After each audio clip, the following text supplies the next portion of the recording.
नमस्कारम। आध्यात्मिक योग संवाद विथ आत्मतपस्याको यो श्रृङ्खलामा हजुरहरूलाई स्वागत छ।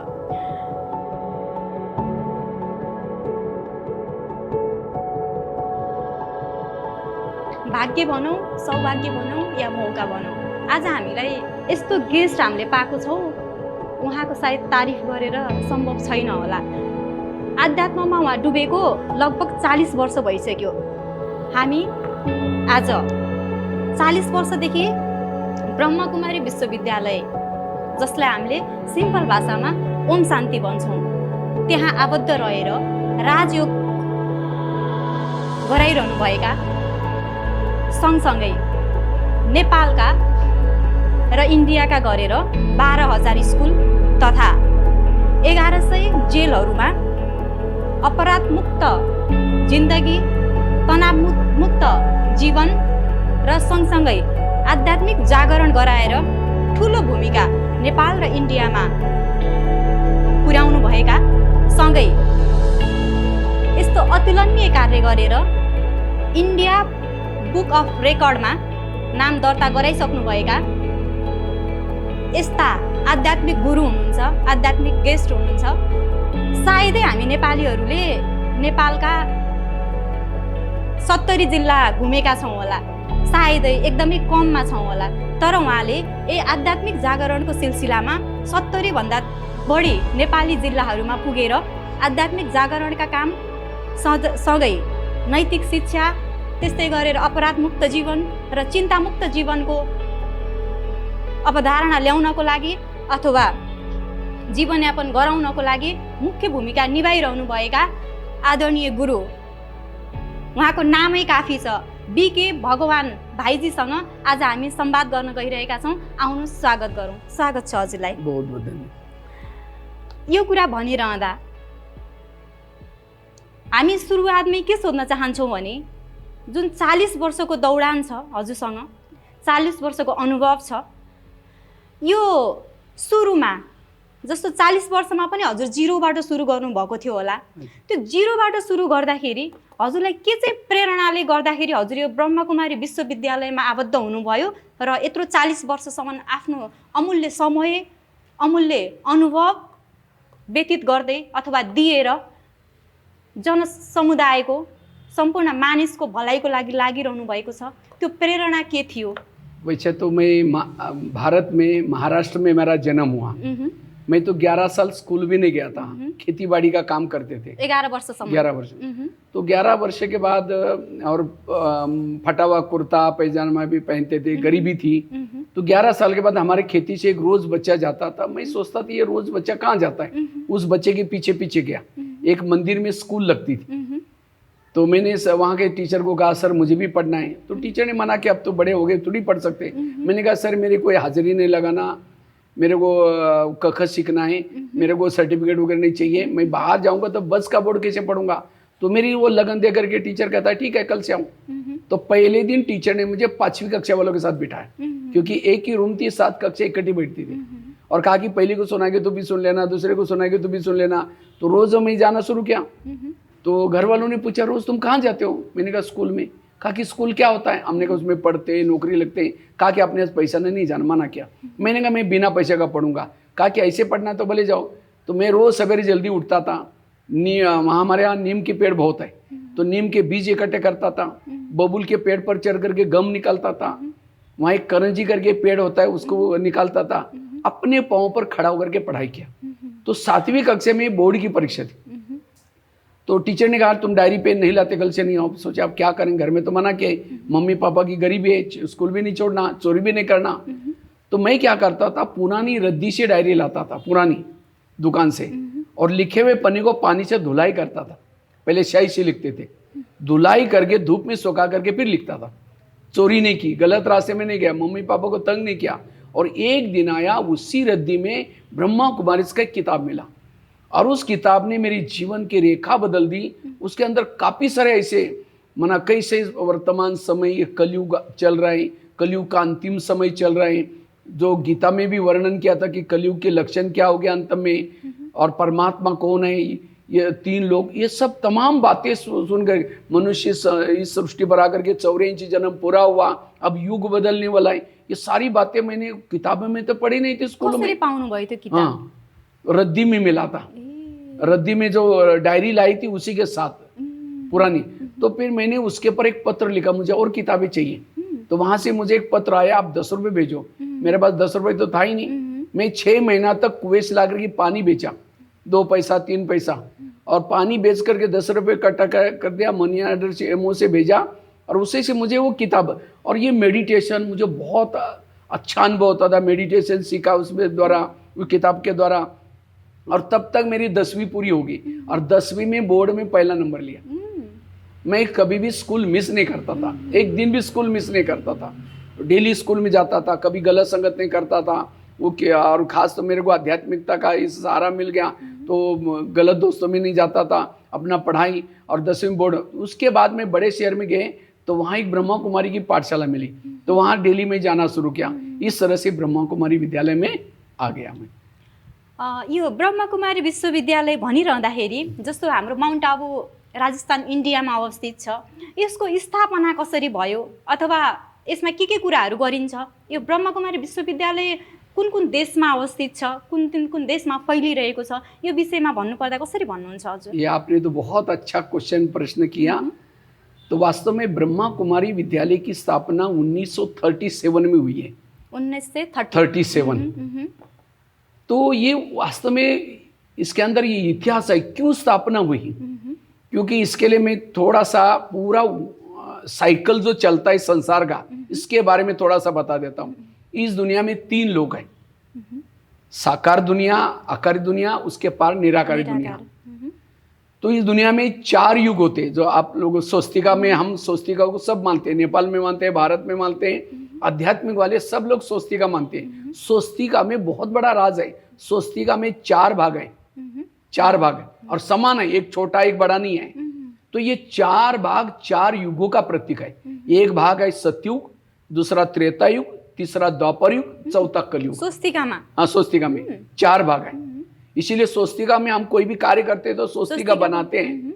माना हे मानव, तुम कोई भी कार्य करो, इस आदि मध्य अंत को समझ करके करो, इधर शुभ इधर लाभ होता है। ये 4 युगों का प्रतीक, इसमें बहुत बड़ा ज्ञान है। तो इस संसार में टोटल हर मानव के अंदर एक आत्मा है। आत्मा आंखों से देखती है, कानों से सुनती है, मुख से बोलती है, आत्मा कभी मरती नहीं। और इस संसार में टोटल 950 करोड़ आत्माएं हैं, और उन सबका रहने का स्थान, मूल हमारा रहने का स्थान परमधाम, चांद सूरज तारांगन के पार, जो गीता में भी इसका वर्णन है, वहां से हम आए हैं। तो जब ये सृष्टि की शुरुआत होते हैं, 9 लाख आत्माएं सतयुग में आते हैं।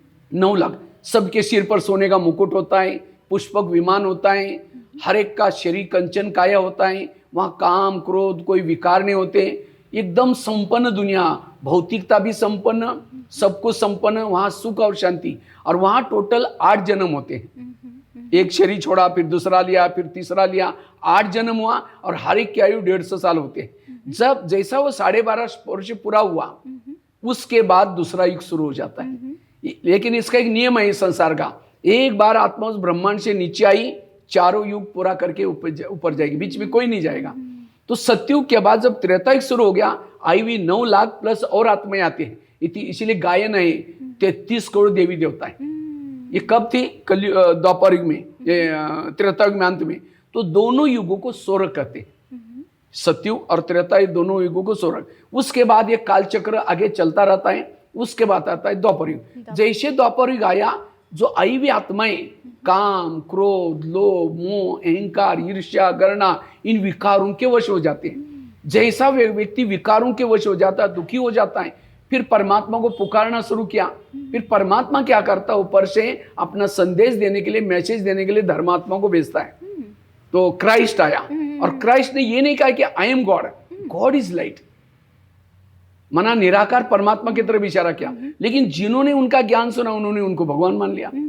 उसके बाद फिर दूसरा भेजा, उन्होंने कहा अल्लाह नूर है, उन्होंने सोचा वो।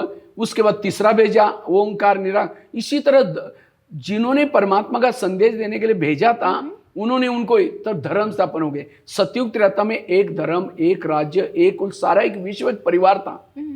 लेकिन धीरे धीरे द्वापर युग में क्या हो गया, और विकार, इसलिए कहते हैं राम की सीता रावण लेके गए। माना सतयुग त्रेता एक राम राज्य था, लेकिन उसके बाद सीता मतलब आत्माएं विकारों के वश हो गए। उसके बाद फिर ग्रंथ बनाना शुरू किया, शास्त्र बनाना शुरू किया, फिर शिवलिंग की भक्ति करना शुरू किया। ऐसे करके द्वापर युग वहां करीबन 12.5 वर्ष पूरा हो गया। वहां लोग 21 जन्म लेते हैं। सतयुग में 8 जन्म लिया, उसके बाद त्रेता में 12 जन्म लिया। समय उतना ही है, आयु कम होती जा रही है। उसके बाद द्वापर युग में 21 जन्म लिया। उसके बाद आता है कलयुग। जैसे कलयुग आया, विकार बढ़ते जा रहे हैं, जो अहिले चलिरहेको हाँ छ। चल रहे हैं। और ये इतना विकार बढ़ रहे हैं, आप देख रहे हैं टीवी में भी, आप न्यूज पढ़ते, 5-5, 10-10 साल वाली बच्ची के ऊपर रेप केस होता जा रहा है। जो काम राक्षसों ने नहीं किया, आज का मानव कर रहा है। हाई पढ़ा लिखा, उसकी डिग्री है उसके पास, सब कुछ है, लेकिन आज मानव की गलती नहीं है, गलती उन विकार कर रहे हैं। विकार, तो विकारों के, आज भक्ति किस लिए की थी? भक्ति उन विकारों से बचने के लिए। लेकिन भक्ति का भी स्वरूप बदल गया। आज भक्ति क्यों करते हैं? हे भगवान, मेरे बेटे को नौकरी लगा देना, हम इतने नारियल तोड़ेंगे, हमारा ये काम कर लेना, हम उपवास करेंगे। इसी तरह भक्ति का रूप बदल गया। भक्ति का आज ये स्वरूप नहीं कि विकार पर जीत प्राप्त करना। विकार इतना बढ़ते जा रहे हैं, हर मानव के अंदर बढ़ते जा रहे हैं। आखिर परमात्मा ने गीता में वचन दिया था, यदा यदाई धर्मस्य ग्लानिर्भवति भारत। भारत तो क्या, जब सारी दुनिया में धर्म ग्लानि होगी तब मैं आऊंगा। और ये कहा है कि जब मैं आऊंगा मुझे पहचानने वाले कोटों में कोई। क्यों कहा है? वो कृष्ण के रूप में नहीं आता। जब सतयुग में कृष्ण था, उसका सतयुग का 8 जन्म, त्रेता का 12 जन्म, द्वापर का 21 जन्म, और कलयुग के अंतिम समय 42 जन्म। तो 84 जन्म टोटल मानव के 84 जन्म होते हैं, जो सतयुग में शुरू में आते हैं। तो उस साधारण तन में उसने गीता में यह भी कहा है, मैं कहाँ आऊंगा? मैं वृद्ध तन में आऊंगा, बूढ़े तन में आऊंगा, जो मूढ़मती लोग मुझे पहचानते हैं, गीता में कहा है। तो वो परमात्मा उसके तन में आकर के इन विकार पर जीत प्राप्त करने के लिए, और परमात्मा आने के लक्षण है, अनाज पुड़ी में बेचा जाएगा तब मैं आऊंगा। बच्चे अपने मुख से वर मांगेंगे। आजकल लव मैरिज होता है, बालों का श्रृंगार होगा, गाय विष्ठा खाएगी। जो गाय है जिसके अंदर 33 करोड़ देवी देवता, हम कहते हैं, आज गंदगी खाती है, प्लास्टिक खा रहे हैं। तो ऐसा जब लक्षण होगा तब मैं आऊंगा। ये सब देख रहे हैं। आज मम्मी पापा को भी बच्चे कहाँ रखते? धर्मशाला में रखते हैं, बच्चे की पालना नहीं करते। ऐसे समय पर आऊंगा। तो ऐसे समय पर परमात्मा आकर के सारी मानव आत्माओं को विकारों से मुक्त बनाने के लिए, पावन बनाने के लिए, विकारों से बचाने के लिए ये प्रजापिता ब्रह्मा कुमारी ईश्वरी विश्वविद्यालय की स्थापना हुई। ये परमात्मा ने, यहां कोई स्थापक, कोई गुरु, कोई व्यक्ति नहीं है, स्वयं निराकार परमात्मा ने 1937 में, उस समय भारत पाकिस्तान एक था, सिंध कराची में इसकी स्थापना हुई। और जब ये अलग हो गया, उसके बाद यही यज्ञ फिर वापिस माउंट आबू में आया, और उसका पहला नाम था ओम मंडली, इसी नाम से स्थापना हुआ। एक छोटा सा वृक्ष लगाया था। आज ये वट वृक्ष 140 देशों में काम कर रहा है।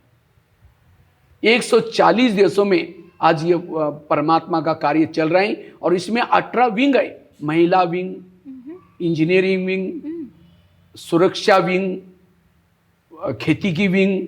माना हर मानव को ये ज्ञान देकर के शुद्ध पावन बना है। बिजनेस वालों विंग, बिजनेस करना है लेकिन कैसे करना है, हर ड्यूटी करते समय हर विंग के द्वारा ये कार्य कर रहे हैं। और इसलिए ये परमात्मा कार्य माउंट आबू इसका है मुख्यालय है। और माउंट आबू से पूरा हर देशों में इसकी शाखाएं, और बहुत अच्छा है। इसमें काफ़ी सारे भाई बहने जुड़े हैं। और कई से हम लोग सवेरे डेली 2 बजे 3-4 बजे उठते हैं, 3-4 बजे उठ करके मेडिटेशन करते हैं। मेडिटेशन करने से जो सुख मिलता है, आत्म जागृति होते हैं, उसे सारा दिन विकारों की तरफ आकर्षित नहीं होते, विकार पर जीत प्राप्त कर लेते हैं, क्रोध नहीं आता, तनाव से मुक्त रहते हैं, और रोज परमात्मा के महावाक्य सुनते हैं, मेडिटेशन करते हैं। यह है ब्रह्मा कुमारी ईश्वरी विश्वविद्यालय। अब युग बदल रहे हैं। परमात्मा ये कार्य कब तक करेगा? 1937 से 2037 तक, आज 89 साल पूरा हो गया, मुश्किल से 10-12 साल ये यज्ञ चलेगा। और जिन्होंने ये ज्ञान लिया, योग किया, ये सृष्टि में महाभारी विनाश होगा। विनाश के बाद जो आत्माएं पावन बने, फिर सारी आत्माएं वापिस चली जाएगी। जो पावन बने, शुद्ध बने, वो केवल सतयुग में आएंगे। त्रेतायुग में वो आते हैं जिन्होंने ज्ञान लिया था, योग किया था, लेकिन विकार पर जीत प्राप्त नहीं किया, युद्ध करते रहे। इसलिए राम के पास बाण दिखाते हैं। बाण क्यों दिखाते हैं? क्योंकि युद्ध करते रहे। और द्वापर में वो आएंगे जो भक्ति करते हैं, कलयुग में वो आएंगे जो खाए पिए विकार पर वश हो गए, वो आएंगे। इस तरह से युग बदलने का समय है। कहते हैं ना, लंका जलने से पहले कुंभकर्ण को जगाया, उठ तो गया, करवट बदल करके सो गया। इसी तरह ये लंका जलने वाली, जिसके विनाश के सब देख रहे हैं, बॉम्ब्स बने हुए, कहाँ सारे, ये सृष्टि का परिवर्तन हो रहा है। इसीलिए ये ब्रह्मा कुमारी संस्था ओम शांति ये सृष्टि का परिवर्तन करने का कार्य परमात्मा कर रहे हैं, ये कोई व्यक्ति का नहीं है। भाइजी, मलाई यो कुराहरू गरिरहँदाखेरि आफैलाई पनि एउटा कौतूहलता थियो कि जस्तो ब्रह्मा कुमारी आध्यात्मिक क्षेत्रका सबै कुराहरू छ नि त, अरू संस्थाहरू पनि छन्। यो ब्रह्मा कुमारी विश्वविद्यालय चाहिँ किन भनिएको? नर्मल्ली हामीले विश्वविद्यालय भन्ने बित्तिकै पढ्ने हुन्छ नि, युनिभर्सिटीहरू भनौँ न, पढाइ लेखाइ हुने ठाउँहरू भन्ने बुझ्छौँ। तर यो पढाइ लेखाइ त हुन्छ, विश्वविद्यालय नै भन्नुपर्ने कारण चाहिँ? आपने ये भी बहुत अच्छा क्वेश्चन किया, क्योंकि विश्वविद्यालय उसको कहा जाता है जिसमें विश्व के लोग पढ़े, वो है विश्वविद्यालय। आज कोई भी विश्वविद्यालय, कोई विश्व के लोग पढ़ते हैं, इस विश्वविद्यालय में 140 देशों के लोग पढ़ रहे हैं, इसलिए विश्वविद्यालय। और ये पढ़ाई है, नर ऐसी करनी करे। यहाँ 4 सब्जेक्ट है ऑलरेडी, 4 सब्जेक्ट है, ज्ञान, योग, धारणा और सेवा। ये 4 सब्जेक्ट है। ये विद्यालय ऐसा नहीं रोज सवेरे क्लासेस चलता है। यहाँ क्लासेस केवल 1 घंटा थ्योरी सुनाई जाती है, सारा दिन सुनी हुई बातों को प्रैक्टिकल में करना है। और इसमें बूढ़ा पढ़ सकता है, बच्चा पढ़ सकता है, हर धर्म के लोग पढ़ सकते हैं, कोई भी पढ़ सकता है इस विद्यालय में। और इस विद्यालय में पढ़े, वो तो विद्यालय में पढ़ करके पेट भरने की शिक्षा सिखाई जाती है, इस विद्यालय में संस्कार दिया जाता है। संस्कार कैसे हम नर से नारायण बन सकते हैं। मुझे लगता है ऐसा कोई भी विद्यालय नहीं है इस दुनिया में जो नर से नारायण जैसे बने, नारी से लक्ष्मी के जैसे बने, ऐसा विद्यालय, ये विद्यालय केवल परमात्मा ही खोलता है, इसीलिए विश्वविद्यालय कहाँ है। अनि भाइजी, जस्तो हाम्रो अब स्पेसल्ली गरेर अब हाम्रो कन्ट्रीहरू नेपाल, इन्डिया जस्तोमा महिलाहरूलाई अझै पनि दबाएर राख्ने, महिलाहरूलाई घरको काममा मात्रै सीमित राख्ने मान्छेहरूको कमी छैन। तर पनि मलाई जब यो ओम शान्ति ब्रह्मकुमारी विश्वविद्यालयको बारेमा मैले केही कुराहरू जान्ने कौतूहलता लाग्यो र मैले जान्न खोजेँ, त्यतिखेर मलाई एउटा कुरा थाहा भयो कि यसमा चाहिँ नारी शक्तिले लिडरसिप गरिरहेको मैले थाहा पाएँ। मलाई अचम्म लाग्यो। हामी प्रत्येक महिलाहरू एउटा पुरुष सोसाइटीले दमन गरिरहेको बेलामा, के आफूले गर्छु है भन्दा पनि रोकटोक आइरहेको बेलामा यो ब्रह्मकुमारी विश्वविद्यालयमा चाहिँ किन नारीहरूले लिडरसिप भूमिका निभाइरहेका छन्, किन लीड गरिरहेका छन्? ये भी बहुत अच्छा प्रश्न आपने पूछा, क्योंकि द्वापरिक के बाद क्या हो गया, ज़्यादा से ज़्यादा पुरुष वर्ग सन्यासी बने, साधु बने, संत बने, महिलाओं को ये चांस नहीं। महिलाओं को उन्होंने क्या क्या, नारी नरक की द्वार है, नारी ये इसी है वैसे। लेकिन आखिर इससे क्या होता गया, विश्व में विकार बढ़ते गए, समस्या बढ़ती गई।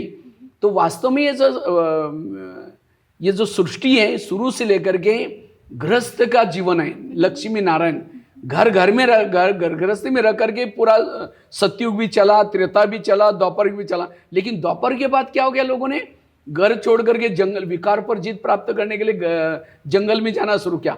लेकिन परमात्मा ने आकर के यहाँ क्या सिखाया, क्योंकि नारी के अंदर बहुत सारी विशेषताएं जो पुरुष के अंदर नहीं है, लेकिन नारी के अंदर सहन शक्ति है, घर को कैसे बढ़ाने की शक्ति है। इसीलिए देखो, विद्या की देवी कौन है, सरस्वती। शक्ति की देवी कौन है, दुर्गा।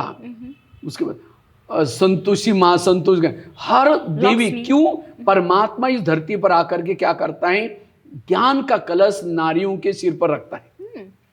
क्योंकि उस समय जब 1937 के आसपास में नारियों को कहीं भी बाहर जाने के लिए मना था, सब कुछ, लेकिन परमात्मा करके नारियों को मुख्य ये बना दिया, और नारियों को बनाने के बाद उसके बाद धीरे धीरे आज नारी शक्ति भी धीरे धीरे मैदान में आकर के नारी भी कार्य करें। इसीलिए ये संस्था आज आगे क्यों बढ़ी, इसका पूरा कारोबार आज हमारी दादी प्रकाशमणि मुख्य प्रशासिका थी, अब शरीर छोड़ाए। मातेश्वरी सरस्वती, उन्होंने भी शरीर छोड़ा, वो प्रथम हमारी ब्रह्मा कुमारी जी प्रशासिका थी। उसके बाद सेकंड में दादी प्रकाशमणि थी। दादी जानकी जी मोस्ट स्टेबल माइंडेड वर्ड, उनका विश्व में स्थिर मन की महिला थी दादी जानकी जी। तो जो विदेश की सारी सेवा केंद्र के संचालिका वही थी।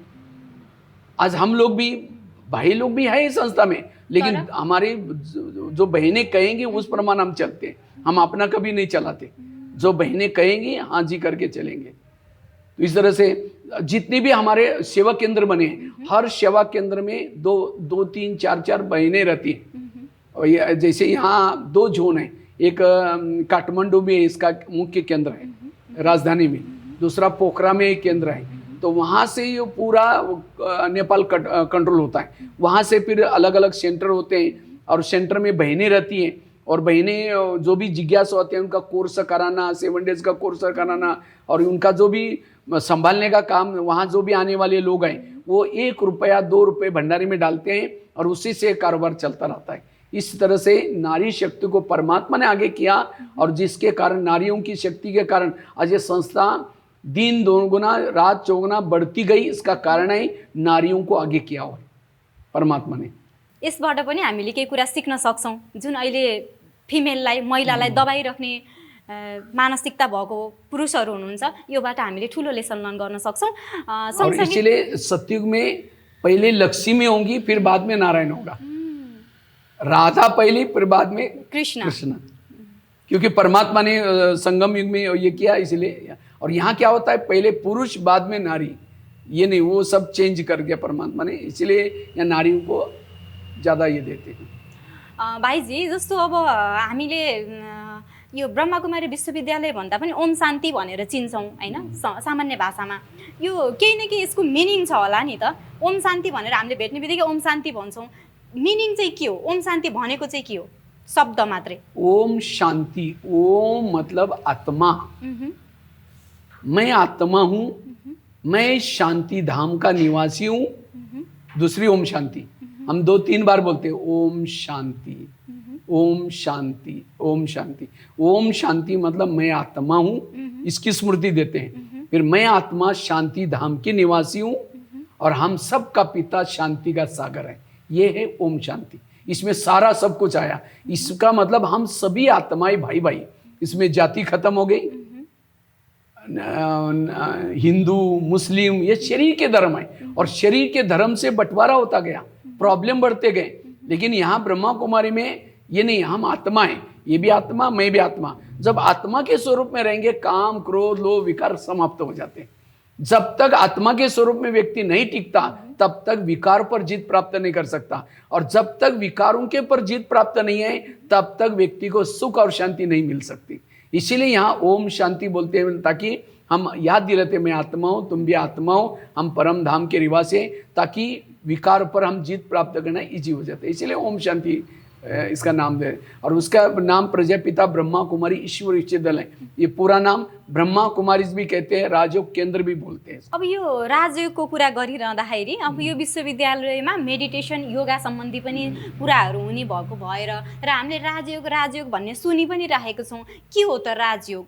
जुन विश्व यो हाम्रो ओम शान्तिमा गराइन्छ नि राजयोग, त्यो राजयोग भनेको के हो त? सामान्य भाषामा सामान्य व्यक्तिहरूलाई बुझाउनु पर्दाखेरि कसरी भन्नुहुन्छ राजयोगलाई? योगा 2, फिजिकली योगा, दूसरा है मेंटली योगा। आजकल योगा डे मनाया जाता है ना 21 जून। तो कई ने योगा मतलब क्या समझा, शरीर का एक्सरसाइज करना, वो भी जरूरी है, वो भी आज के जमाने अनुसार, क्योंकि आजकल नेट का काम हो गया, मेहनत वाला काम कम हो गया, इसीलिए व्यक्ति ऑफिस में बैठता है, इसीलिए वो हेल्थ बिगड़ता है। वो भी जरूरी है, प्राणायाम करना भी जरूरी है, लेकिन केवल प्राणायाम करने से हमारा मानसिक हेल्थ अच्छी नहीं बनती। इसके लिए मेडिटेशन जरूरी है। मेडिटेशन मतलब परमात्मा का ध्यान लगाना। मेडिटेशन मतलब केवल चुप रहना ये नहीं है। राजयोग जोड़, जोड़, किसे जोड़? परमात्मा से जोड़ना। तो उसके पहले हमें परमात्मा कौन है, वो कहाँ रहता है, मेरा उसका संबंध क्या है, वो मुझे वो कब आता है, इसका नॉलेज होना जरूरी है। जब तक हमें परमात्मा का नॉलेज नहीं है तब तक हम योगा कर ही नहीं सकते, क्योंकि हमें जैसे हम मोबाइल को चार्जिंग में लगाते हैं, जब मोबाइल को चार्जिंग में लगाते हैं तो बैटरी क्या हो जाती है? चार्ज हो जाते हैं। इसी तरह मेडिटेशन क्या है? हमारा थोड़ा सा समय निकाल करके हमारा मन और बुद्धि को परमात्मा से जोड़ना। हे प्रभु, आप शांति के सागर है, दया के सागर है, मैं आपका ही बच्चा हूँ। जैसे आज क्या हुआ, जैसे कोई प्रधानमंत्री का बच्चा और वो भीख मांगे, ये कैसे हो सकता है? प्रधानमंत्री का बच्चा कितना ऊंचा चाहिए। तो आज हम क्या कहते हैं? हम परमात्मा के बच्चे हैं, है परमात्मा के बच्चे, लेकिन संस्कार हमारे चोरी कर रहे हैं, किसी को मार रहे, किसी को मर्डर कर रहे हैं, तो हम कैसे परमात्मा के बच्चे? इसीलिए मेडिटेशन में हमें उसको याद करते हैं, हे प्रभु, मैं आपका बच्चा हूँ, आप तो दया के सागर हो, शांति के सागर हो, मैं भी आपका बच्चा हूँ, मुझे भी ऐसा बनना है, मैं आपसे विमुख हो गया था, मैं आपको भूल गया था। ये मेडिटेशन में हम ये बातें करते हैं उनसे, और फिर सारा दिन हम क्या करते हैं? जो बातें की उस प्रमाण सभी के साथ व्यवहार करते हैं, तो हमारे व्यवहार में बदलाव आता है। हम तनाव, टेंशन से जब हम मेडिटेशन करते हैं, हमारे मन के जो विचार है, विचार कम चलते हैं, धीरे चलते मेडिटेशन करने से। और जब मन के विचार धीमे चलते, कम चलते हैं, तो हमारी आत्म जागृति होती है। और एक बार अगर हमारी आत्म जागृति होती है, हमारे शरीर में वेव्स फैलते, किरणें फैलते हैं, और इससे हमारा हेल्थ अच्छा रहता है। आज हर एक के मन में निगेटिव विचार चलते, ये क्यों हुआ, मेरे साथ क्यों हुआ, ऐसे कैसे हुआ। और जिसके मन में प्रमाण से ज़्यादा विचार चलते, उस व्यक्ति का दिमाग गर्म हो जाता है। इतना ही नहीं, उसको रात को चैन की नींद नहीं आती। जिसके मन में निगेटिव विचार चलते हैं, उसको रात को नींद नहीं आती। जिसको ज़्यादा निगेटिव विचार चलते हैं, उस घर का वातावरण भी अशांत रहता है, भारी भारी होता है। जिसके मन में निगेटिव विचार है, उसके चेहरे में खुशी नहीं होती। जिसके मन में निगेटिव विचार है, उस व्यक्ति का दिमाग गर्म होने से दिमाग में केमिकल उतरते हैं, और जिसने उसकी नींद फिटाई, जिसने ज़्यादा विचार चलाया, उसके लिए नफरत आती है, घृणा आती है, कभी कभी किसी का मर्डर भी कर लेता है। क्यों मर्डर किया? क्योंकि तनाव में आया वो ज़्यादा विचार चलने से। इसलिए तनाव को इंग्लिश में कहते हैं टेंशन। 10 मतलब कितना? 10। सन मतलब बच्चे, टेंशन मतलब 10 बच्चे। अब किसी के 10-12 बच्चे हैं, माँ बाप शांति से बैठेंगे, एक आएगा पापा मुझे कपड़े चाहिए, उसको भगा, दूसरा आएगा पापा मुझे पड़ गए। जितने बच्चे होते हैं समस्या भी ज़्यादा। इसीलिए आजकल एक कहावत है, छोटा परिवार सुखी परिवार। तो इसी तरह हमारे भी बहुत सारे विचार होंगे, हम शांति से बैठेंगे, वो विचार आपको बैठने नहीं देंगे, शांति से हिलाते रहेंगे। इसीलिए आज का व्यक्ति दुखी है, एकाग्र नहीं रह सकता, शांति में नहीं बच सकता, क्योंकि विचार ज़्यादा चलते हैं निगेटिव। टीवी खोलो निगेटिव, अखबार खोलो निगेटिव, किसी के पास जाकर बैठो निगेटिव, हर जगह पर नहीं। तो मेडिटेशन से हम पॉजिटिव बनते हैं, अपने विचार कम चलते हैं, शांति का अनुभव कर सकते हैं, और विचारों में ताकत आती है। आज निगेटिव से आज बीमारियां हो रही हैं। इसीलिए कहते हैं, जिसका पाँव गरम, पेट नरम, दिमाग ठंडा, उस घर में कोई डॉक्टर है, उसको मार दो डंडा। पाँव को हमेशा गर्म रखो, पेट को हमेशा नरम रखो, दिमाग को हमेशा ठंडा रखो। लेकिन आजकल होता है उल्टा, पाँव रहते हैं ठंडे और दिमाग रहता है गर्म। आज वॉकिंग करेंगे नहीं, पैदल चलेंगे नहीं, क्योंकि कईयों को लगता है वॉकिंग करेंगे तो लोग कहेंगे गरीब है, इनके पास कुछ भी नहीं है, इसीलिए दिखाने के लिए स्कूटी में जाएंगे, गाड़ी में जाएंगे। इसीलिए ये जो प्राणायाम क्यों किया जाता है? प्राणायाम एक दिन 21 तारीख को नहीं, हमें रोज थोड़ा समय निकाल करके, चलो और कुछ नहीं करो तो वॉकिंग तो कम से कम करो। जितना वॉकिंग करेंगे पाँव ब्लड सर्कुलेशन होगा, पाँव गर्म हो जाएगा। और पेट को कैसे रखो? नरम, संतुलित भोजन, पनीर की सब्जी 4 रोटी खाएंगे, कद्दू बनाए नाक में मोड़ेंगे। जीभ की टेस्ट पेट में वेस्ट, जो जीभ को अच्छा लगता है वो नहीं खाओ, पेट को जो अच्छा लगे। चलिए आजकल डॉक्टर कहते हैं कच्चा सब्जी खाओ, थोड़ा सा तला हुआ नहीं खाओ, लेकिन व्यक्ति क्या होता है, जीभ के अधीन है, वो मानता ही नहीं, इसलिए खा लेता है, बीमारियां हो जाती है। इसीलिए पेट को नरम और दिमाग को कैसे रखो? ठंडा रखो, पॉजिटिव सोचो। आज 70% लोगों को बीमारी हो रही है निगेटिव से। आज किसी को पेट की बीमारी होती है, ये ईर्ष्या वाले विचार चलाने वालों को पेट की बीमारी होती है। इसीलिए कहते हैं ना, तो मेरे को देख करके तुम्हारे पेट में जलन होता है क्या? आज किसी को दूर का कम दिखता है, दूसरे की बुराई को आंखें फाड़ फाड़ करके गुस्से से देखता है। जो आंखें फाड़ता है, बड़ी बड़ी करता है, आंखों की पुतली फैल जाती है। फिर डॉक्टर के पास जाएंगे, कहेंगे डॉक्टर जी मुझे आजकल धुंधला दिखता है। तो डॉक्टर चेक करता, कहता आपको नंबर लगे, चश्मा लगाना पड़ेगा। चश्मा तो लगाया, फिर भी बुराई देखना नहीं छोड़ेंगे, नंबर बढ़ता ही जाता है। आज किसी का ब्लड प्रेशर बढ़ गया, जो बीती हुई घटना को याद करता है उसका बीपी हाई हो जाता है। किसी ने अपमान किया, वो व्यक्ति आते ही सामने घर में उसको देखते ही थॉट चलना शुरू हो जाता है, थॉट चला, बीपी बढ़ गया। इसलिए 70% ये कारण, बाकी थोड़ा मम्मी पापा शुगर पेशेंट है, उनको कोई प्रॉब्लम है, वो भी हो सकता है। बाकी 70% बीमारी होते हैं निगेटिव से। आज किसी को जॉइंट पेन होते हैं, गुस्सा करने वालों को जॉइंट पेन, मसल दर्द होते हैं। आज किसी को अस्थमा होता है, दमा, कोई भी बातों को पेट में दबा कर रखेंगे, क्या हुआ, कुछ नहीं हुआ, अरे बताओ नाराज है, नहीं नहीं कुछ नहीं हुआ, हुआ बहुत कुछ है, लेकिन दबा कर रखेंगे, दमे का प्रॉब्लम। आज किसी को स्पॉन्डिलाइट होता है, सर्वाइव, और आप तो नर्स है, आप सब जानते हैं, हाँ, किसी को स्पॉन्डिलाइट होता है, रास्ते में जा रहे सब्जी लाने के लिए, देखेंगे वो क्या करती है, वो क्या करता है, इधर उधर देखेंगे, जो इधर उधर देखता है उसको स्पॉन्डिलाइट होता है। फिर डॉक्टर के पास जाएंगे कि डॉक्टर जी मेरे गले में आजकल अकड़न हो रहा है 15 दिन से, तो डॉक्टर चेक करता है, कहता है आपको स्पॉन्डिलाइट हुआ। इसका इलाज करके डॉक्टर एक बड़ा सा पट्टा पहनाता है, जब पट्टा पहनेगा 6 महीना ना इधर देखेगा ना इधर देखेगा। तो शरीर की बीमारी का कारण है मन बीमार। आज आपके सुरखेत में या नेपाल में जगह जगह पर बहुत सारे हॉस्पिटल खोलते जा रहे हैं, लेकिन किसी ने मन का हॉस्पिटल खोला है? ये ब्रह्मा कुमारी का केंद्र, मन को ठीक करने वाला हॉस्पिटल है। हम भी, आप भी नर्स है, आप शरीर के नर्स हैं, हम आत्मा के नर्स हैं। और आत्मा के बीमार होने से शरीर बीमार हो जाता है। किसी ने आत्मा की भी, वो डॉक्टर दवाई देता है, वहां से दबाता है, कहीं और से निकलती है, क्योंकि टेंशन दूर किया नहीं। तो यहाँ आने से, व्यक्ति मेडिटेशन करने से, राजयोग का अभ्यास करने से टेंशन मुक्त हो जाता है। जब टेंशन मुक्त हो गया तो उसकी बीमारी अभी, और हमारी ब्रह्मा कुमारी का जो टैबलेट मिलती है उसका साइड इफेक्ट नहीं है, लेकिन आपकी जो टैबलेट लेंगे तो साइड इफेक्ट होने की संभावना है। इसलिए ये पॉजिटिव सोचना, सकारात्मक सोचना। कई बार हम ब्रह्मा कुमारी, हमारे बहनें कहते हैं भाई जी थोड़ा आश्रम में आओ ना, थोड़ा ज्ञान सुनने के लिए। क्या बोलते हैं, हमको टाइम ही नहीं है। क्या बोलते हैं, टाइम नहीं। चलो यहाँ नहीं आएगा, तनाव टेंशन में आएगा, गुस्से में आएगा, कोई किसी का मर्डर करेगा, जेल में जाने का टाइम है। अगर यहाँ नहीं आएगा, तनाव टेंशन में आएगा, कोई बीमारी हो जाएगी, हॉस्पिटल में सोने का टाइम है।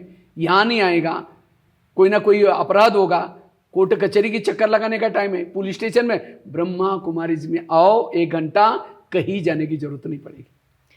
इसलिए पॉजिटिव, आज के हर इंसान को पॉजिटिव बनना जरूरी है। मन का उपचार बहुत जरूरी है। जिनका मन का उपचार करेंगे तन अपने आप ठीक हो जाएगा।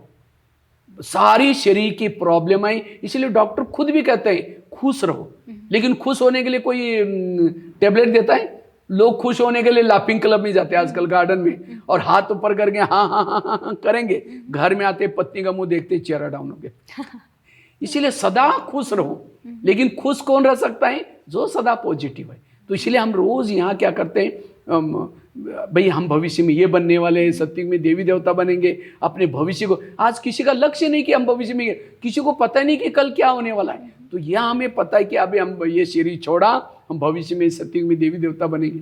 इस तरह से लक्ष्य है। इसलिए चेहरे में सदा ओम शांति वाले जितने भी होंगे मेंबर, सबके चेहरे पर क्या होते हैं? खुशी होती है। क्यों खुश हैं? क्योंकि उनको पता है कि हम भविष्य में अभी ये बनने वाले हैं। इसीलिए वर्तमान समय पॉजिटिव बनना बहुत जरूरी है। आज किसी को ब्रेन हेमरेज होता है। ब्रेन हेमरेज क्यों होता है? ब्रेन हेमरेज का कारण हमारे ब्रेन में बालों से भी महीन नसें होती हैं। ये नसें क्या काम करते हैं? खून सप्लाई होता है। लेकिन जब व्यक्ति कारणे अकारणे तनाव में आता है, टेंशन में आता है, वो नाजुक नसें फट जाती है, उसका कोई इलाज नहीं है। इसीलिए कुछ भी चला जाए, आपका कोई अपमान करे, गीता में भी कहा है, हे अर्जुन तुम मान अपमान निंदा स्तुति में भी समान रहो, ज्यादा टेंशन में नहीं हो, ज्यादा सोचो नहीं, कर्म करते रहो, फल की आशा नहीं रखो। इस तरह से सारी बातें बताए हुए। इसलिए वर्तमान समय हमें पॉजिटिव बनना। आज किसी को शुगर होती है, शुगर कोई मीठा खाने से नहीं होती। शुगर का कारण टेंशन। क्या टेंशन? मैं इसका पति हूँ, मैं इस घर का मालिक हूँ, मैं इसकी माँ हूँ, इसको मैंने पढ़ाया लिखाया, छोटे से बड़ा किया, जब इसकी शादी हुआ अपनी पत्नी का बनता है। और ये टेंशन देकर के उसे ऐसे केमिकल होते हैं शुगर। जब शुगर होगी तो क्या करेंगे? मीठा खाना बंद करेंगे, टेंशन में आना बंद नहीं करेंगे। तो सारी बीमारी, शरीर की बीमारी। आज इतना ही नहीं, आज समाज में मर्डर हो रहे हैं, कोई सुसाइड कर रहा है, रेप, कोई, आज ये सारी चीजें का कारण व्यक्ति निगेटिव है। और निगेटिव के कारण आज सब कुछ हो रहा है। अगर आज हम स्कूलों में तो वो शिक्षा देते हैं, लेकिन स्कूलों में कौन सी शिक्षा देते हैं? पेट कैसे भरना है, पढ़ाई करके पास कैसे होना है और सर्टिफिकेट लेकर के नौकरी कैसे, संस्कार नहीं दिए जा रहे। इसीलिए आज टीचरों ने डॉक्टर बनाया, वही डॉक्टर किडनी चोरी करता। कोरोना काल में हुआ ना। डॉक्टर बनने से पहले उसको एक अच्छा इंसान बनाने की जरूरत है। यो कुरा भनिरहँदाखेरि जस्तो भाइजी हजुरले नैतिक शिक्षा विभिन्न किसिमका जेलहरूमा विभिन्न किसिमका स्कुलहरूमा नैतिक शिक्षा के हो भन्ने कुराहरू चाहिँ फैलाइरहनु भएको छ। नैतिक शिक्षा हो चाहिँ के, छोटकरीमा भन्नुपर्दा? हाँ, वास्तव में नैतिक शिक्षा क्या है? आज नैतिक शिक्षा की बहुत आवश्यक है, क्योंकि आज के बच्चे कल का समाज है। आज जो बच्चे हैं कल का भावी समाज है।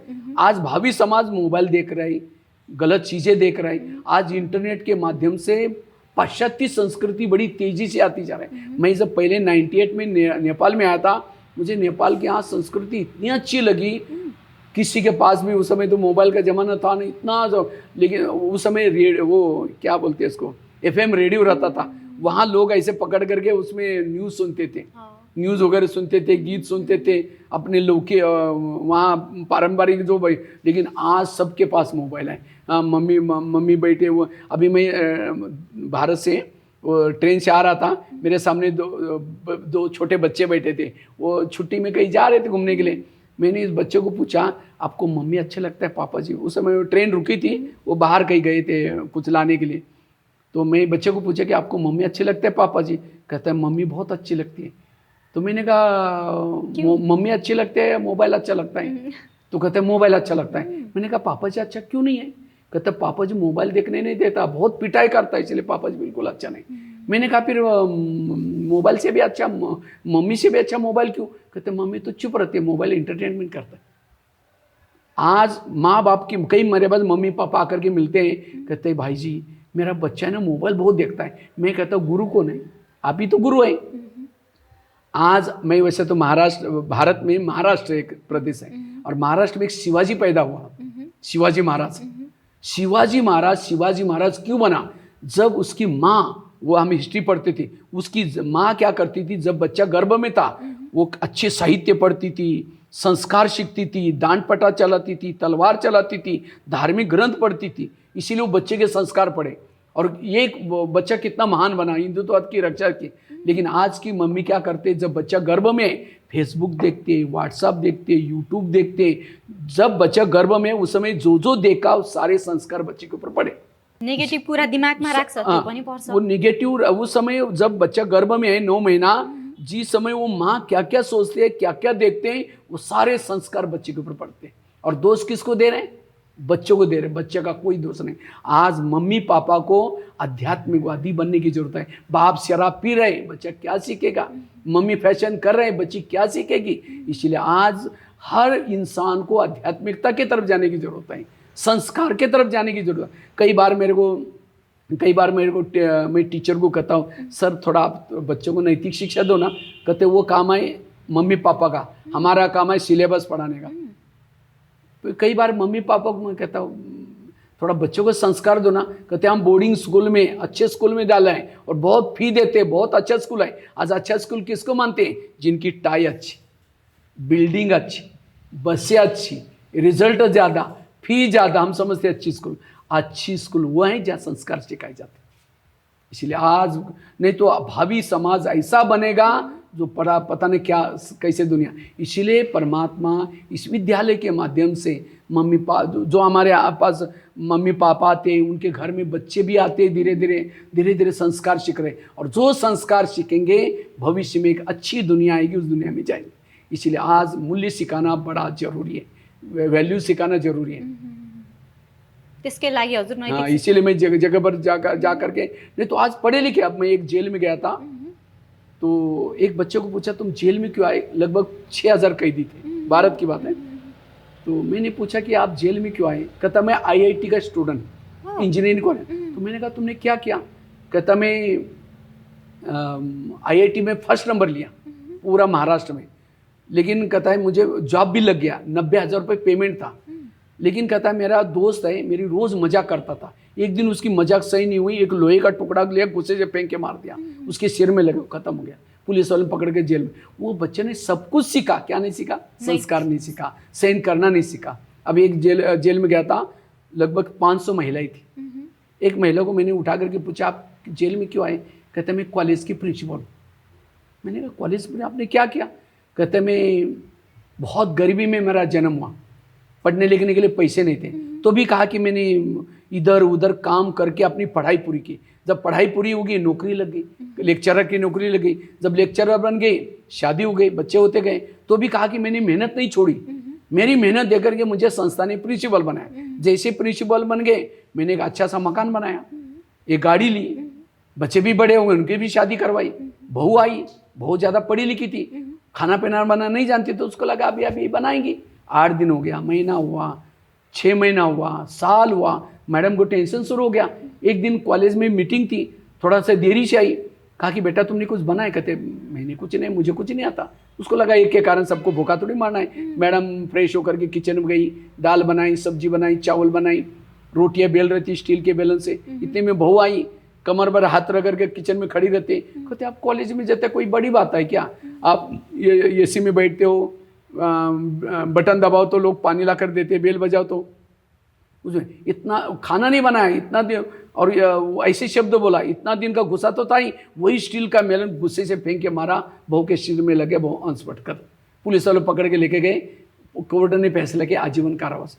मैंने इस मैडम को पूछा, मैडम जी आपको गुस्सा क्यों आया? कहते बहू ने मुझे टोंट मारा। मैंने कहा मैडम वो टोंट कहाँ लगा है, थोड़ा जगह दिखाएंगे? कहते भैया टोंट थोड़ी लगता है। मैंने कहा कितना बड़ा फोड़ा आया? फोड़ा भी नहीं आया। कितना लीटर खून गया? खून भी। देखो उस मैडम ने सब कुछ सीखा, क्या नहीं सीखा? सहन करना नहीं सीखा। ये तो एक घटना मैंने आपको सुना रहा हूँ, हजारों घटना मैं आंखों से देख रहा हूँ। है पढ़े लिखे, मूल्यों की कमी। ये टेबल है, टेबल के पाँव कितने होते हैं? इसके कितने पाँव हैं? 4। अगर एक ही पाँव है, बाकी 3 है, तो टेबल स्थिर रहेगा। इसी तरह विद्यार्थी जीवन में 4 पाँव मजबूत चाहिए। IQ intelligent question, EQ emotional, MQ moral, SQ spiritual. लेकिन आज हम क्या कर रहे हैं? केवल IQ डेवलप कर रहे हैं। और जिसकी केवल IQ ज़्यादा है उसके अंदर ईगो आता है, मैं होशियार हूँ, मैं सबको जानता हूँ, मुझे सबको। इसलिए आजकल जो ज़्यादा पढ़े लिखे किसी का सुनते ही नहीं। एक रावण एग्जाम्पल है। रावण विद्वान था, संपत्ति बहुत थी, लेकिन ये सब चीज़ का ईगो था, और ईगो के कारण पूरा परिवार खत्म कर दिया। किसी की मानी नहीं। आज एक देश दूसरे के साथ लड़ रहा है, ईगो है, मैं भी कोई कम नहीं हूँ, दूसरा। इसलिए कहते हैं विद्या विनयेन शोभते। विद्या आने बाद आपके जीवन में विनम्रता दिखनी चाहिए, बड़ों के लिए रिस्पेक्ट, मम्मी पापा के प्रति रिस्पेक्ट है ही नहीं। क्यों? केवल IQ डेवलप किया है। इसीलिए IQ के साथ EQ डेवलप करना जरूरी है, इमोशनल बनाना जरूरी है बच्चों को, भावनात्मक मम्मी पापा के प्रति रिस्पेक्ट, माँ बाप के प्रति रिस्पेक्ट, समाज के प्रति रिस्पेक्ट। आज पढ़े बच्चों के अंदर कोई रिस्पेक्ट नहीं है, इसलिए इमोशनल बनाना जरूरी। और साथ में MQ मीन्स मॉरल वैल्यूज। एक सहन शक्ति की समाज कमी के कारण समाज में क्या क्या हो रहा है? बिना मूल्यों से व्यक्ति संसार में जी नहीं सकता। इसलिए मूल्य जरूरी, नैतिकता जरूरी है। और साथ में चौथा पावर SQ मीन्स स्पिरिचुअलिटी, जो मैंने आपको बताया स्पिरिचुअलिटी। हम स्पिरिचुअलिटी मतलब हम कौन है, परमात्मा कौन है, हम कहाँ से आए, ये समय कौन सा चल रहा है, आपस में हमारा संबंध क्या है, इसको जानना, इसको कहते हैं। मैं कई बार बच्चों को प्रश्न पूछता हूँ, बच्चे ये बताओ, क्योंकि जब मैं स्कूल में जाता हूँ ना, टीचर अपने स्कूल की बड़ी महिमा करते हैं, हमारा स्कूल बहुत अच्छा है ये, तो बच्चों को पूछता हूँ, बच्चे ये बताओ चंद्रमा पर पहला कदम किसने रखा? कहते नील आर्मस्ट्रांग। आपके शरीर में आपका हार्ट का है? फटाफट कहते हैं लेफ्ट साइड में। वर्तमान समय युद्ध कहाँ चल रहा है? सर आजकल के बच्चे इंटरनेट के द्वारा हर चीज के बारे में नॉलेज बढ़। फिर मैं पूछता आप सभी कौन है? कहते इंसान है। आज हमें सारी दुनिया का नॉलेज हो गया, लेकिन मैं कौन हूँ? सारा दिन कहते हैं ये मेरा टेबल है, ये मेरी किताबें है, मेरी जमीन है, मेरा ये है, लेकिन मुर्दा बोलता है मेरा।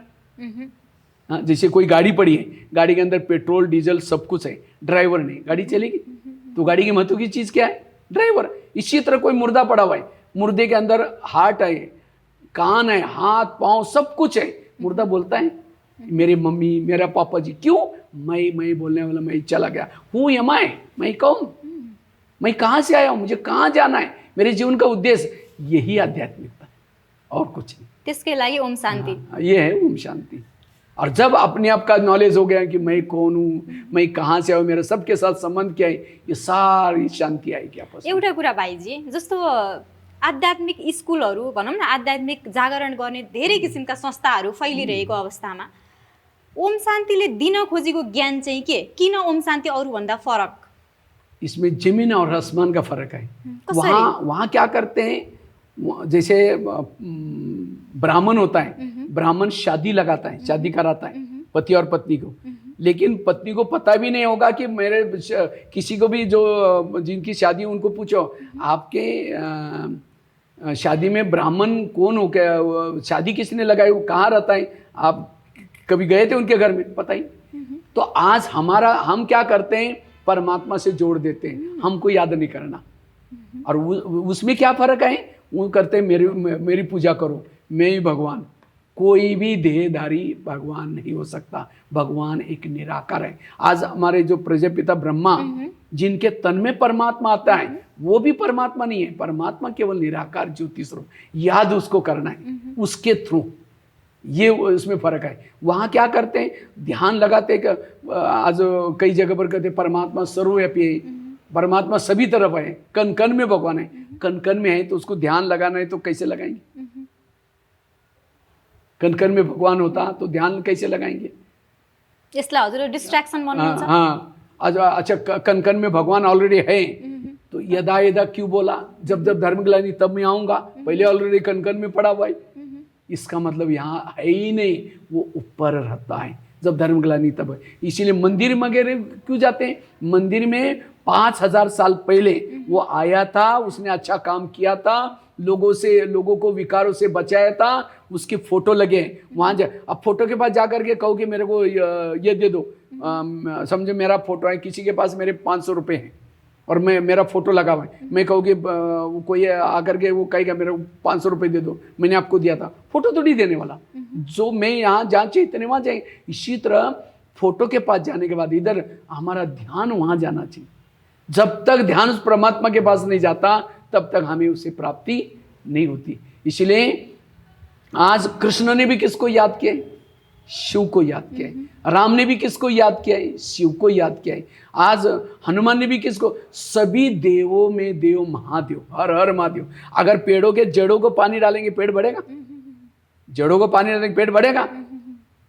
पत्तों को पानी डालने से पेड़ नहीं बढ़ता, जड़ों में पानी। इसी तरह जब तक सारे संसार को देने वाला कौन, उसको जब याद नहीं करेंगे तो आज दुनिया में इतना सारा है तो भी विकार क्यों बढ़ती जा रहा है? फिर समस्या क्यों बढ़ती जा रहा है? इतनी भक्ति बढ़ती जा रही है तो भी, क्योंकि आज हम आपस में भाई भाई ठीक है, देवी देवता मतलब कौन? आपस में भाई भाई। अगर समझो घर में मम्मी पापा को हम मानते नहीं हैं और भाई आपस में मानते हैं, अच्छा रिलेशन है, तो घर की स्टेट तो पिताजी के पास होती है ना, पिताजी देगा ही नहीं। तो इसी तरह सुख शांति परमात्मा के पास है, जब तक उसके शरण में नहीं आएगा मिले। यही इसमें फर्क है, यही और संस्था में इसमें फर्क है। इसमें डायरेक्ट हमें उस परमात्मा को याद करना है। और जब तक उसको याद नहीं करेंगे, क्योंकि जहर किसने पिया? विकारों का जहर कोई देवी देवता नहीं पीते, परमात्मा पीता है।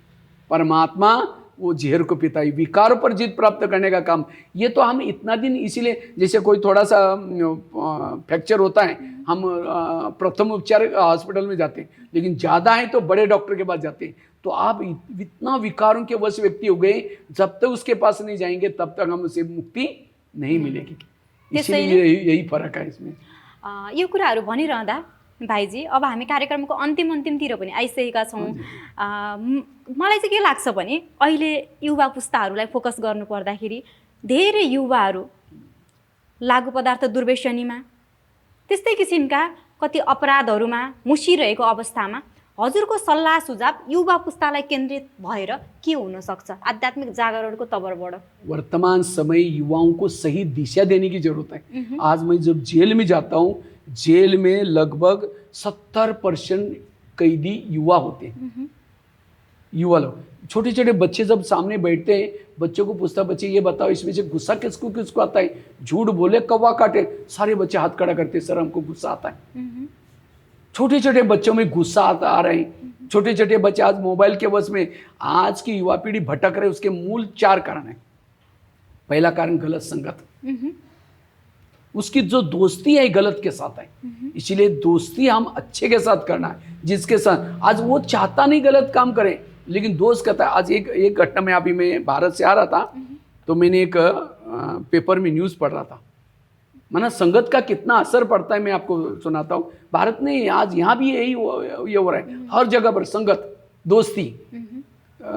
एक दूसरे प्रदेश के बच्चे दिल्ली में पढ़ने के लिए आए थे, तो संडे का दिन छुट्टी का दिन था, तो एक बच्चा दूसरे को फ़ोन करता है, दोस्त चलो आज मौज करते हैं। वो मना करता है, मेरे को कपड़े धुलाई करना है, मेरे को थोड़ा सा देख, तुम नहीं आएगा मैं तुम्हारे से कभी ज़िंदगी में बात नहीं करूँगा। उसको लगा दोस्त नाराज़ ना हो जाए, कहता है सॉरी यार मैं आता हूँ। गए, तो जाने के बाद फिर उन्होंने मौज करना मतलब क्या, साथ में घूमना, चल पड़े। तो चलते चलो उन्होंने एक रास्ते में एक फिल्म देखी, इंग्लिश फिल्म। अब इंग्लिश फिल्म में तो कुछ भी दिखाते हैं, फिल्म देखने के बाद उसका असर हो गया, बाहर आकर के उसी फिल्म स्टाइल से उन्होंने शराब पिया। दोनों ने शराब पीने के बाद होटल में जाकर के खाना खाया। खाना खाने के बाद उन्होंने क्या किया, वो नशे में आकर के वो फिल्म देखी थी, ऐसा कोई गलत काम किया रेप केस का, अब दोनों भी बच्चों को फांसी की सजा। संगत को फल, संगत। इसीलिए संगत हमेशा अच्छे के साथ करो, जो पढ़ाई में होशियार है, जिनके आज हम भी कोई बादल से गिरे नहीं, आज हमें भी दोस्त मिले थे। एक बार की बात है, मैं जब 10वीं कक्षा में था तो मेरे पास पैसे नहीं थे, तो इसलिए मेरे को दोस्त के पास वो पैसे भी, मतलब वो मेरे खाने का प्रबंध करता था, कमरे का किराया नहीं लेता था, कपड़े भी देता था मेरे को। तो लेकिन कुछ समय के बाद पता चला उसकी गलत आदत है, वो सिगरेट पीता है। तो एक दिन मेरे को कहा, दोस्त मैं आपका दोस्त, मैंने कहा है, लेकिन कहता मैं सिगरेट पीता, आप पीते नहीं, कैसे दोस्त हैं? तो कल तक बताना। सारा दिन सोचता रहा, मेरे मम्मी पापा ने मेरा नाम इतना अच्छा भगवान भाई रखा है, अगर मैं सिगरेट पीऊँगा कोई बीमारी हो जाएगी, मैं कहाँ से पैसा लाऊंगा? और मेरा नाम इतना अच्छा भगवान रखा हुआ है, पुण्य, इतना पवित्र नाम के ऊपर ये। मैंने कहा नहीं, मुझे नहीं करना।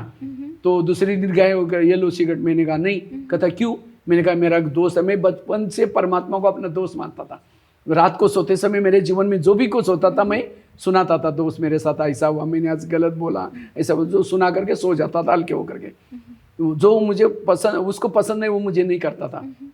तो कहता मैंने कहा मेरा दोस्त है, नाराज़ हो जाएगा, सिगरेट पीऊँगा। कहता है कौन दोस्त है? मैंने कहा परमात्मा। कहता ठीक है, तुम उसके रूम में रहना, मेरे पास नहीं रहना। मेरा सारा सामान रात को 11 बजे वो कमरे के बाहर फेंक दिया, सारा सामान। रात को दिसंबर महीना था, ठंडी थी, लेकिन मैंने वो पसंद नहीं किया उसके साथ रहने का। मैंने कहा कोई बात नहीं, परमात्मा के साथ दोस्ती की। मैं वहाँ से चला गया, रात भर बस स्टैंड पर ठंडी में बैठा रहा, लेकिन मैंने उस बच्चे के साथ दोस्ती नहीं की और परमात्मा के साथ दोस्ती की। आज मैं कहाँ पहुँच गया। इसीलिए संगत अच्छी रखना। और दूसरा बात आई, आज की युवा पीढ़ी क्यों बिगड़ रहा है? सिनेमा। सिन मतलब पाप, माँ मतलब मदर, पाप की माँ सिनेमा। और आज के थिएटर में जाने की जरूरत नहीं, हर एक का जेब सिनेमा थिएटर बना हुआ है। जैसा देखोगे वैसा बन जाओगे। आज मैं देखता हूँ कई बच्चे, बाल कैसे ऊपर जिपरी है, वो इतना सा काटा हुआ है, और ऊपर से। अभी मैं आ रहा था तो एक बच्चे बस में, इसी नेपालगंज से आ रहा था, एक बच्चे का मेरे बाजू में बैठा था, बाल आधा ही काटा था, आधा बचा था। मैंने कहा भाई जी बाल काटते काटते नाई भाग गया था। कहता नहीं सर, एक चाइनीज़ फिल्म देखी थी, उसमें वो हीरो ने ऐसा बाल काटा, इसलिए मैंने भी काटा है। तो देखो आज के बच्चों का पैंट भी ऐसे पहनेंगे, ऐसा ही पहराव करेंगे। क्यों? आज पाश्चात्य संस्कृति आ रही, इसीलिए उन संस्कृति से बचाने की जरूरत है इनको। मोबाइल के द्वारा, टीवी के द्वारा आ रहे हैं, और वही आज क्राइम क्यों हो रहे हैं? सिनेमा टीवी के कारण। उसका नाम है सिनेमा, माना पाप की माँ वो है। इसीलिए उन बच्चों को सिनेमा आज हम भी यूज़ करते। मुझे याद है, मैं भी फिल्में देखता था। मुझे 9वीं कक्षा में मैं हनुमान की फिल्म देखता था। हनुमान कैसे लंका में जाता है, सीता को संदेश सुनाता है। मैं भी सोचता था मैं कोई ऐसा काम करूंगा जो हनुमान ने किया, और उसकी प्रेरणा लेकर के भारत के 1200 जेल में जाकर के, जैसे हनुमान जैसे लंका में जाता है, मैं भी जेल में जाकर के डरा नहीं, हनुमान को या जा करके कैदियों को सुधारने का काम किया, और जिसके कारण इंडिया बुक ऑफ रिकॉर्ड में नाम दर्ज हो। वो फिल्म का परिणाम। तो अच्छी फिल्में देखो, अच्छे साहित्य पढ़ो, अच्छे बन जाएगी। तीसरी बात है नशा। और नशा क्यों करते हैं? मैं सिलीगुड़ी में गया था, एक शहर में 35-40 नशा मुक्ति केंद्र, और उसमें एक शहर में नशा मुक्ति, और युवा बैठे जिनकी आयु 18 साल से लेकर के 30 साल के बीच में। अब मम्मी पापा ने पढ़ाया था, और नौकरी करने के समय और पैसा कमाने के समय वो बैठा है नशा मुक्ति केंद्र में, बैठा है जेल में। और कई बार मैं पूछा उनको क्यों ऐसा? मुझे किसी ने धोखा दे दिया, किसी के साथ दोस्ती करेंगे, ये करेंगे, फिर धोखा दे दिया, फिर टेंशन में आएंगे, कई तो सुसाइड करने की कोशिश करते हैं। ये आत्मा कभी सुसाइड नहीं होती, आत्मा कभी भी ना शस्त्रों से कटते हैं ना आग में जलते हैं। इसीलिए आज इन प्रॉब्लम का हमें, आज मेरे जीवन में बहुत प्रॉब्लम है, लेकिन हर प्रॉब्लम को पॉजिटिव बनाए। क्यों? मेडिटेशन के दौरान। इसीलिए आज नशे से बचने की जरूरत है। आज नाक को चिमनी बनाया, पिएंगे गूठ खा, 3 शब्द, इसके अंदर 3 शब्द लिखे, गूठ खा, हिंदी का ट मिटा दो, बाकी 2 शब्द पढ़ो, क्या आएगा? गूठ खा, इसमें से ट निकाल दिया, कितना गंदा अर्थ आता है। हाँ, होटल, हो सके तो यहाँ से टल, होटल का नाम ही लिखा है होटल, मना होटल में खाना, फिल्म देख, जैसा खाओगे अन्न वैसा बनता है मन, जैसा पियोगे पानी, कोई पानी भी मांगता है, कैसे ले तेरे को हाथ नहीं, गुस्से से पानी दिया। आज घर में पति पत्नी का बनता नहीं, झगड़े में खाना बना रहे, वही खाना खाया, और इसलिए आज चाहते नहीं तो भी गलत काम, क्योंकि अंदर से ये आज घर में खाना बनाने वालों को शांति से बनाना है, मेडिटेशन करके बनाना है, सेवा भाव से बनाना है, तो खाने वालों को भी हम जो भोजन खाते हैं उसका 30 दिन के बाद खून बन जाता है, जैसा खून वैसे विचार। आज घर में झगड़ा करके बना रहे, टीवी देखते हुए खा रहे, मोबाइल देखते हुए खा रहे, तो कैसे संस्कार बनेंगे? इसलिए ये सब सिखाने की जरूरत है। कुसंग, सिनेमा, नशा, व्यसन, और 5वां फैशन। और फैशन क्यों करते हैं? अच्छे दिखने के लिए। पर्सनालिटी 2 प्रकार की, एक इनर, दूसरे आउटर। हमें इनर पर्सनालिटी को डेवलप करना है। आउटर पर्सनालिटी अपने आप हमारे, आज महात्मा गांधी की कौन सी पर्सनालिटी थी? इनर थी। आउटर पर्सनालिटी क्षणिक होती है, इनर पर्सनालिटी युगों युगों तक रहती। इसलिए आज का युवा आउटर पर्सनालिटी की तरफ लगा हुआ है। शरीर को शरीर क्या है? एक सोने का डब्बा लिया, सोने का डब्बा, सोने के डब्बे के अंदर लेट्रिन डाल दिया, जो लेट्रिन रोज फेंकते उसको डाल दिया, कुछ हड्डी मांस डाल दिया, उसके अंदर कुछ खांसी गढ़ में जो कप निकालता वो डाल दिया, डब्बे को पैक करके हाथ में दिया, और कहा कि सदा दिल में लगा कर रखना, बीच बीच में चुंबन लेते रहना, प्यार करना। कहेंगे नहीं नहीं, अंदर क्या है हमको पता है, गंदा है।